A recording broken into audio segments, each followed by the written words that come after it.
Hi friends, welcome to Supraja Saru's kitchen. నేను ఈరోజు chicken biryani చేయబోతున్నాను. దానికి సంబంధించిన 1 కేజీన్నర చికెన్ తీసుకొని అందులో 2 స్పూన్ల కారం, 2 స్పూన్ల ఉప్పు, 2 స్పూన్ల అల్లం పేస్ట్ వేసాను. ఇందులో 1 స్పూను జీలకర్రను మెత్తగా పొడి చేసుకొని ఇందులో వేసుకోవాలి. అందులోనే 3 స్పూన్ల పెరుగు, 1/2 నిమ్మ చెక్కను పిండేసి బాగా కలపాలి.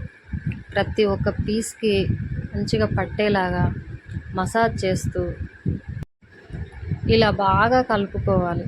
ఒక 2 మినిట్స్ వరకు బాగా కలిపేసి దాని మీద కొంచెం కొత్తిమీర, అందులోనే కొంచెం పుదీనా ఆకులు, ఒక 4 పచ్చిమిర్చీలు వేసేసి బాగా కలపాలి. ఇలా కలుపుకున్న దాని మీద ఒక మూత పెట్టేసి ఒక 1 అవర్ వరకు నానబెట్టుకోవాలి. ఆ టైంలోనే మనం ఒక కడాయిలో నూనె తీసుకొని అందులో ఒక 2 ఉల్లిపాయలను కట్ చేసి వాటిని బ్రౌన్ కలర్ వచ్చే వరకు వేపుకొని పక్కకు తీసి పెట్టుకోవాలి. ఇప్పుడు ఒక గిన్నెలో ఆయిల్ పోసేసి దాల్చిన చెక్క, 4 లవంగాలు వేసేసి అందులో ఈ చికెన్ని ఒక 10 మినిట్స్ లేదా ఒక 5 మినిట్స్ వరకు కొంచెం ఉడికించుకోవాలి. ఎందుకంటే అలానే వేసి చేసుకోవచ్చు, అని లోపల పీస్ కొంచెం చప్పచప్పగా కొంచెం బాగోదన్నమాట. అదే ఇలా కొద్దిగా ఉడికించుకున్నాం అనుకో నూనెలో బాగుంటుంది పీసు. నేను కేజీన్నర చికెన్కి కేజీ బాస్మతి రైస్ తీసుకున్నాను. నేను ఒక డబ్బాతో కొలుచుకున్నాను. ఇంకొక పొయ్యి మీద ఒక గిన్నెలో నెయ్యి వేసేసాను. ఒక 4 స్పూన్ల నెయ్యి వరకు. నెయ్యి ఎక్కువ వాడానండి, కొంచెం ఆయిల్ తక్కువే. అందులోనే 4 లవంగాలు, 4 దాల్చిన చెక్క, 4 యాలకులు, స్టార్ పూలు 2, బిర్యానీ ఆకులు 2 వేసి వేయించుకున్నాక అందులో ఉల్లిపాయ పచ్చిమిర్చి వేసాక అందులోనే పుదీనా ఆకులు, కొత్తిమీర ఆకులు వేసి కలిపానండి. ఇందులో నేను అల్లం స్కిప్ చేశాను. అల్లం పేస్ట్ కూడా వేసుకోవచ్చు, ఎందుకంటే నాకు కర్రీలో కొంచెం ఎక్కువైందని ఇందులో స్కిప్ చేశాను.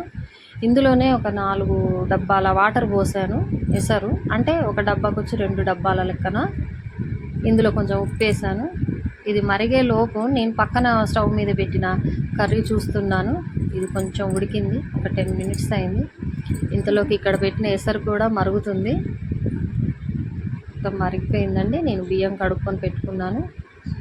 ఇందులో వేసి మరుగుతుంటే నా బియ్యం అందులో వేసి కలుపుకున్నాను. చూడండి, మొత్తం రైస్ మొత్తం ఉడుకుతుంది. ఒక 75% ఉడికిందండి. ఈ 75% ఉడికాక మనం స్టవ్ ఆఫ్ చేసుకోవాలండి. అయితే ఇందులో ఎసరులో నుండి తీసి కూడా వేసుకుంటారు, కాకపోతే నేను ఎసరు కరెక్ట్గా పెట్టుకున్నాను. వాటర్, దానికి సంబంధించిన వాటరు ఎక్కువ వేసేసి ఆ వాటర్ను పారేసి అందులో రైస్ తీసేసుకుంటారు, కానీ నేను అలా చేయలేదు. దానికి తగ్గట్టు వాటర్ వేసాను. 75% ఉడికింది. అదే ఇంకొక గిన్నె తీసుకున్నాను. అందులో ఆ ఉడికించిన చికెన్ని కింద ఒక లేయర్ లాగా, ముందు నెయ్యి పూసాను దానికంతా, అందులో ఒక లేయర్ లాగా వేసేసి దాని మీద రైస్ వేసాను. ఆ లేయర్ మీద మళ్ళీ చికెన్ వేసుకోవాలి.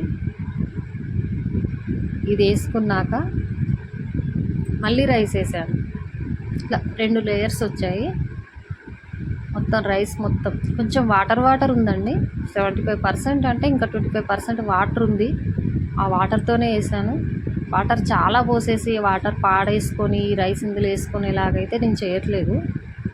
ఇదంతా వేసాక పైన కొత్తిమీర వేసాను.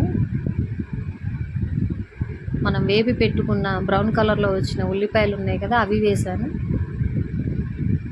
దానిపైన ఒక 2 స్పూన్ల నెయ్యి మొత్తం వేసాను.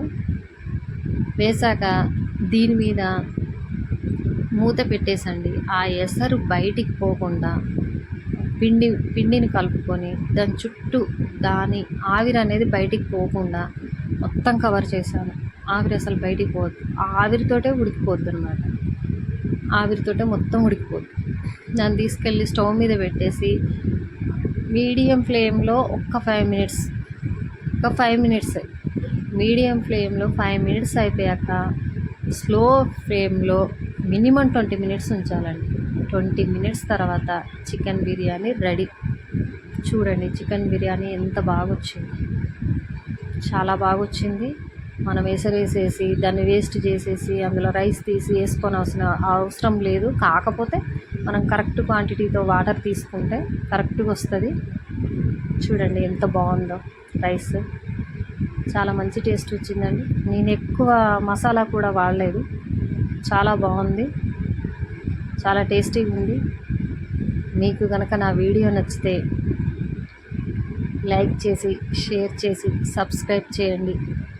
అలాగే మీరు చేస్తే బిర్యానీ ఎలా వచ్చిందో కామెంట్లో చెప్పండి.